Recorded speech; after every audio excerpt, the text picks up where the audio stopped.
तो आज के क्लास में आप सभी का स्वागत है। ठीक है, और आज का जो क्लास चलेगा वो स्ट्रक्चर ऑफ एमएस वर्ड। ठीक है, कि एमएस वर्ड का स्ट्रक्चर क्या होता है। तो ये आपके देखिए व्हाइट बोर्ड पे स्ट्रक्चर ऑफ एमएस वर्ड है। थोड़ा सा क्लियरिटी नहीं आएगा क्योंकि स्मार्ट बोर्ड नहीं है। ठीक है, तो सर ये स्ट्रक्चर ऑफ एमएस वर्ड के जो टॉप पे जो लाइनें दिख रही हैं सबसे ऊपर, उसको हम कहते हैं टाइटल बार। ठीक है, टाइटल बार के सेंटर में लिखा रहता है डॉक्यूमेंट 1। जैसे आप बढ़ते जाते हैं तो डॉक्यूमेंट 1.2, 1.3 ऐसे करके डॉक्यूमेंट का नंबर बढ़ते जाते हैं। ठीक है, लेफ्ट साइड में हम लोग आएंगे तो सबसे पहला रहता है आपका ऑफिस बटन। और ऑफिस बटन में ये पता चलता है कि कैसे नया डॉक्यूमेंट लेते हैं, कैसे सेव किए हुए डॉक्यूमेंट को ओपन किया जाता है, उसके बाद कैसे करंट डॉक्यूमेंट को सेव करते हैं, सेव किए हुए डॉक्यूमेंट का नाम और लोकेशन बदलना है तो कैसे चेंज करते हैं, फिर उस डॉक्यूमेंट को प्रिंट करना हो तो कैसे करेंगे। ये सारे फीचर्स आपको ऑफिस बटन में मिल जाएंगे। ठीक है, उसके बाद में आपको कीप एक्सेस टूल बार दिखेगा ताकि कई सारे ऑप्शन हम जाके टैब में ढूंढना पड़ता है। लेकिन जैसे आप यहाँ पे इंक्लूड कर देते हैं, जैसे ऐड करना और रिमूव करना भी बताया जाता है, तो यहाँ पे आप ऐड करके उसका यूज कर सकते हैं। ठीक है, उसके बाद आप जाते हैं राइट साइड में जिसमें मिनिमाइज, मैक्सिमाइज यानी रिस्टोर और क्लोज बटन होते हैं, जिसको आप यहाँ से मिनिमाइज कर सकते हैं, मैक्सिमाइज कर सकते हैं और आप अपने एप्लीकेशन को क्लोज कर सकते हैं। क्लोज का शॉर्टकट होता है Alt+F4, चाहे वो सिस्टम क्लोज हो चाहे वो एप्लीकेशन क्लोज हो। ठीक है, मिनिमाइज के दो शॉर्टकट यहाँ लिखे गए हैं, विंडोज एम, विंडोज +M। ठीक है, विंडोज जी। उसके बाद आपका नीचे रहता है टैब्स वाली लाइन कि एमएस वर्ड में 7 टैब होते हैं: home, insert, page layout, reference, mailing, review और व्यू। होम में आपको टेक्स्ट फॉर्मेटिंग बताया जाता है कि टेक्स्ट को कैसे चेंज कर सकते हैं। इंसर्ट में कुछ ग्राफिक यूज किए जाते हैं जो इंसर्ट से निकाल के अपने डॉक्यूमेंट में यूज किए जाते हैं। पेज लेआउट में पेज फॉर्मेटिंग करते हैं।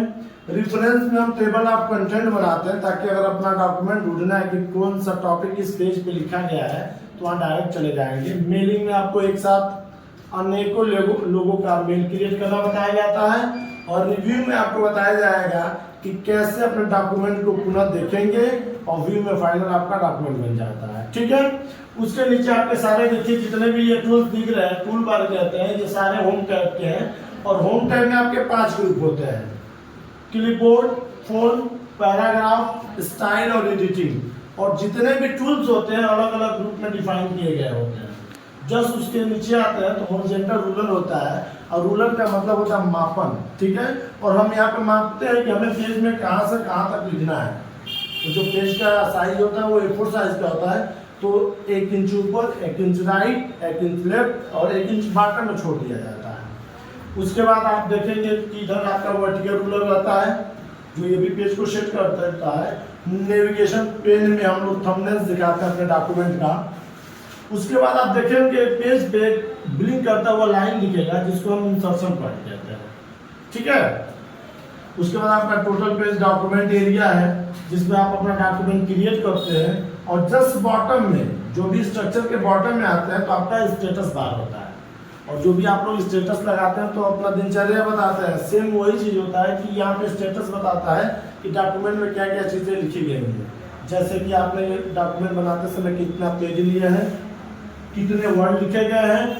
ठीक है, उसके बाद इसमें आता है जूम स्लाइडर। तो एग्जाम में ये भी पूछ दिया जाता है कि जूम स्लाइडर का मिनिमम कितना होता है, बाय डिफॉल्ट कितना होता है और मैक्सिमम कितना होता है। ठीक है, तो मिनिमम होता है 10%, बाय डिफॉल्ट होता है 100% और मैक्सिमम होता है 500%। ठीक है, ये पूरा आपका स्ट्रक्चर आप एमएस वर्ड रहा जिसमें आपको स्क्रॉल बार दिखाया जाता है कि पेज को आप ऊपर नीचे करके देख सकते हैं। ठीक है, तो जिन भी बच्चों को ऑफलाइन क्लास करना है वो राघव नगर में ग्लोबल इंस्टीट्यूट ऑफ कंप्यूटर पे संपर्क करें। और आप ये स्क्रीन पे देखिए जो लिंक दिख रहा है यूट्यूब का, आप इसे जाकर सब्सक्राइब कर सकते हैं ताकि कोई भी वीडियो आपको देखना है कंप्यूटर से रिलेटेड, जो भी आपको डाउट है वो आप इस लिंक पे जाके देख सकते हैं। ठीक है, और आप अगर यूट्यूब का चैनल जो मेरा है GIC देवरिया, ठीक है।